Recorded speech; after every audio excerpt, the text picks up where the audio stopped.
آپ نے ایک لائن بولی تھی. تمہارا فون آیا تو میں اس میں تھا. چلیں کوئی بات نہیں, سفر میں تھا.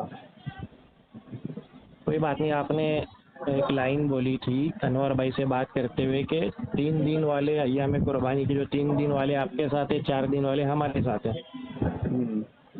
تو 3 دن والے کے پاس تو صحیح حدیث ہے, 4 دن والے کے پاس کیا ہے؟ کیسے صحیح حدیث ہے؟ آپ کو پتہ ہے پھر بھی پوچھتے ہو. نہیں کیسے ہے صحیح حدیث بتاؤ تو صحیح. حضرت عبداللہ ابن عمر رضی اللہ عنہ فرماتے ہیں کہ یہ تو صحابی کا قول ہے, آپ تو صحیح حدیث ہے. آپ کو حدیث اور صحابی کے قول کا فرق ہی نہیں معلوم. آپ کو حدیث کی تعریف پتہ ہے؟ ہاں معلوم ہے, تم کو معلوم نہیں شاید. بتاؤ نہیں, تم نے حدیث بولے نا, دعویٰ تمہارا ہے نا. حدیث کی تعریف کرو ذرا. حدیث کی تعریف یہ ہے کہ نبی پاک صلی اللہ علیہ وسلم کا قول فعل تقریر, صحابی کا قول فعل تقریر, دونوں حدیث کہلاتا ہے. تو میں نے تو حدیث ہی پڑھی ہے. ایک بات موقوف اور مقطوع حدیث کی تعریف ہے. رکو صحابی کا قول الحمدللہ مان گئے, مرفوع ہوتا ہے وہ. الحمدللہ مان گئے کہ حدیث ہے. ایک حدیث بات کی تعریف ہے, اللہ کے نبی صلی اللہ علیہ وسلم کے قول فعل کو حدیث کہا جاتا ہے, سمجھے؟ تقریر کو کیا تقریر تو اس میں آئی ہے نا, تقریر تو اس میں حدیث کا مطلب نہیں ہوتا ہے. حدیث کا مطلب ہوتا ہے اللہ کے نبی صلی کی بات, قول فعل تقریر. بھائی صاحب آپ نے اپنی ہی آڈیو میں یہ بات فرمایا ہے, جو بات صحابی کے قول کہتا ہے, صحابی کے نہیں, یہ صحابی کا قول نہیں ہے, یہ حدیث ہے. نہیں, یہ صحابی کا قول نہیں ہے, حدیث ہے. قرآن کی آیت حدیث رسول پیش کرو 4 دن قربانی پر. 4 دن قربانی پہ, 3 دن قربانی پر آپ پیش کرو. میں نے تو حدیث پیش کر دی. اس پہ تو اجماع ہے. کیا اجماع ہے؟ مینا میں حاجی لوگ جاتے ہیں, ابھی خود ہی کہتے ہیں کہ صحابی کا قول پیش کر رہے ہو. خود ہی کہتے ہو, مقلد لوگ نہیں سنو نا, خود ہی کہتے ہو صحابی کا قول پیش کر رہے ہو, پھر خود ہی کہتے ہو اس پہ اجماع ہے. مطلب ایک صحابی کا قول جس پہ آ رہا ہے اس کے خلاف اجماع پیش کرو گے. صحابی کا قول لیا ہی نہیں جاتا. قرآن اور حدیث کے خلاف صحابی کا قول نہیں ہے, قرآن اور حدیث کے موافق صحابی کا قول ہے. میں وہ ثابت کر دیتا ہوں. 3 دن پر قرآن کی کون سی آیت ہے, 3 دن پر حدیث رسول کون سی ہے, ایک پیش کر دو. ہاں پیش کر دیتا ہوں. یہ جو قرآن پاک کی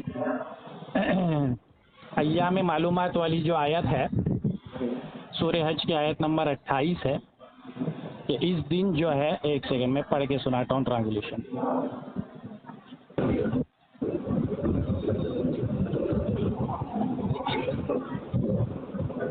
اور متعین دنوں میں ان چوپایوں پر اللہ کا نام لیں جو اللہ نے انہیں عطا کیے ہیں. یہ قرآن پاک کی سورہ نمبر 22 آیت نمبر 28, سورہ حج کی آیت نمبر 28. اور ان چوپایوں پر اللہ کا نام لے جو اللہ نے انہیں عطا کیے ہیں. اس کی تفصیل ابن ابی حاتم میں حضرت عبداللہ ابن عمر کی روایت ہے کہ یہ دن ہے عید کا دن اور اس کے بعد 2 دن. قرآن سے ہم نے تمہاری دلیل سے 4 دن ثابت ہو گئے. قرآن تمہاری دلیل سے 4 دن ثابت ہو گئے. قرآن سے ہم نے ثابت کر دیا کہ عید کا دن اور اس کے بعد کے 2 دن. تمہاری قرآن کی دلیل سے 4 دن ثابت ہو رہی ہے. حدیث معلومات میں ابن ابی حاتم سنو نا کا ذکر کریں. آپ چلے جاؤ مینا میں 13 تاریخ کے دن بھی قربانی میں آپ لوگ قربانی کر لیں. رکو تو صحیح, یہاں پر تفسیر میں قرآن کی آیت پڑھا, قرآن کی آیت کو میں تفسیر سے سمجھا رہا ہوں. آپ اپنی باتیں بیچ میں بڑبڑا رہے ہو. رکو نا, تفسیر میں اختلاف ہے نا. ابھی لوگ حج کر رہے ہیں کہ نہیں؟ ارے بھائی صاحب مجھے دلیل کمپلیٹ تو کرنے دو, دلیل کمپلیٹ کرنے دو. تمہیں دلیل سمجھ میں کدھر آ رہی ہے؟ تم رک, تم نے کہا تھا قرآن پڑھو, میں قرآن پڑھا. قرآن کو اپنی عقل سے نہیں سمجھا رہا ہوں, باقی تفسیر سے سمجھا رہا ہوں. تفسیر ابن ابی حاتم کا حوالہ دے رہا ہوں اور تفسیر دھیان سے سنو. قرآن کو حدیث رسول سے بھی نہیں سمجھا رہے ہو. پہلے 2 اصول میں تو حدیث سے سمجھا رہا ہوں. تم ڈائریکٹ چھلانگ مار رہے ہو صحابی پر, تو یہ تو اصول کے خلاف ہے نا.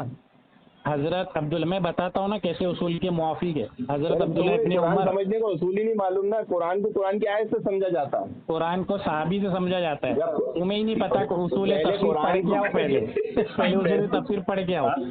حضرت عبداللہ ابن عمر, قرآن کو پہلے قرآن کی تفسیر سے سمجھا جاتا ہے, قرآن کو پھر اللہ کے نبی کی تفسیر سے سمجھا جاتا ہے.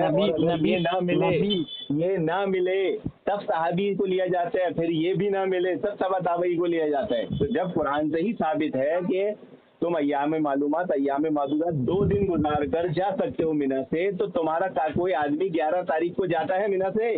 12 اور 13 کو کیوں جاتے ہو؟ میں بولوں؟ ہاں بولو۔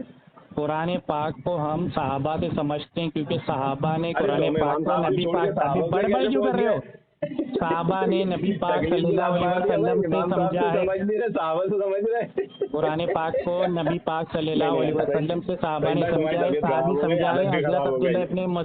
حضرت عبداللہ ابن عمر بیان کرتے ہیں ایام معلومات یوم نہر اور اس کے بعد کے 2 دن ہیں، ایام تو جمع کا ہو گیا۔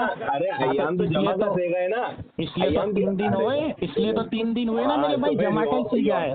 چلو قرآن کی تفسیر سے ثابت ہوا۔ دوسرا محترم مالک میں ہے، بڑبڑ مت کرو، محترم مالک میں حضرت عبداللہ ابن عمر، اگر جمع کا صیغہ ہے 3 دن تم نے مان لیے، یوم النحر کے بعد ایام معلومات ایام بڑبڑ کیوں کر رہے ہو؟ حضرت عبداللہ ابن عمر نے فرمایا قربانی والا دن اور اس کے بعد کے 2 دن ایام تشریق کتنے دن قربانی کے دن ہے، اور جہاں تک یہ فرما رہے تھے صحابی کا قول ہے، تو اس پہ میں دلیل دے دیتا ہوں، شرح نخبۃ الفکر۔ ارے بڑبڑ مت کرو نا یار، شرح نخبۃ الفکر جو ہے پیج نمبر 76 72، صحابی کا وہ قول جس کا تعلق اجتہاد سے نہیں، لغت سے نہیں، اسرائیلیت سے نہیں، بلکہ پچھلی چیز کی خبر دے رہی ہے، جیسے نبیوں کی تعلیم کی خبر ہے۔ حضرت ابن عمر رضی اللہ عنہ نے جو سنا وہ نقل کر دیا، اس سے ثابت ہوا کہ یہ مرفوع درجے کی روایت ہے۔ چلو بھیا میرا کام ہو گیا، چھٹی کرو۔ ایام تشریق کتنے دن ہے؟ ایام تشریق چھٹی کرو، چھٹی۔ ارے ایام تشریق اتنی آسان بات ہے، ایام تشریق جمع کا صیغہ 3 دن ہوئے نا۔ صحابی کی تفسیر، صحابی سے صحیح حدیث، اصول حدیث سے میں نے ثابت کیا ایام تشریق کتنے دن ہے؟ صحابی نے جو سیکھا ہے، ایک ہی سوال کا جواب دو، مطلب تمہارے جواب سے تو دین کا تعین جو اجتہاد سے نہیں ہو سکتا، اپنی عقل سے دین کا تعین نہیں ہو سکتا۔ اگر نبی پاک صلی اللہ علیہ وسلم سے 3 دن سنا ہے، اس لیے 3 دن نقل کرا، اور آپ کو میرا چیلنج ہے 4 دن پر ایک صحیح حدیث پیش کر دو، 4 دن کی ایک صحیح حدیث آپ پیش کر دو، میں مان لوں گا 4 دن قربانی ہے۔ ایک حدیث پیش کرو، ایک حدیث حضور نے فرمایا 4 دن قربانی، ایک حدیث حضور نے فرمایا صحیح 4 دن قربانی، ایک صحیح حدیث، ایک صحیح حدیث، ایک پڑھو، ایک سناؤ، ایک سناؤ، حدیث سناؤ، حدیث سوال جواب میں حدیث سناؤ، میں نے جیسے حدیث سنایا تو حدیث سناؤ، جمع کا صیغہ ہے، ایک حدیث سناؤ، ایک حدیث سناؤ، ایک حدیث سناؤ۔ اہل حدیث ایک حدیث نہیں پیش کر رہا ہے، میں نے 2 حدیث پیش کی، قرآن کی تفسیر پیش کی، حدیث پیش کی، اور میں نے شرح نخبۃ الفکر سے یہ اصول پیش کیا کہ جو تعلیم نبی سے صحابی لیتے ہیں وہ سنائے تو مرفوع درجے میں آتی ہے۔ چلو ایک حدیث سناؤ جس میں 4 دن ہے۔ ایام تشریق کتنے دن ہے؟ ابھی نہیں سنا سکتے، شام تک سناؤ مطالعہ کر کے۔ ایام تشریق کتنے دن ہے؟ چلو رکھتا ہوں پھر۔ ایام تشریق